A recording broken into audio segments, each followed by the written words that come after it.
జై శ్రీకృష్ణ పరమాత్మకు జై. అనన్యాన్ చింతయంతో మాం ఏ జనా పర్యుపాసతే తేషాం నిత్యాభియుక్తానాం యోగక్షేమం వహామ్యహం. ఈ శ్లోకం యొక్క భావార్థమును తెలుసుకుందాము.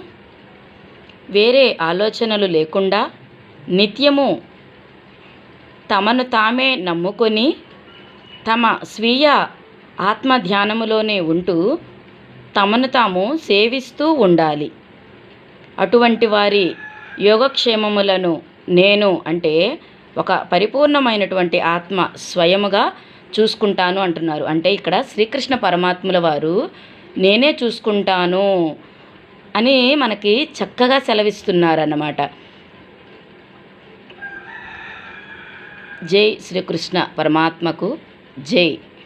రాధాకృష్ణ పరమాత్మకు జై.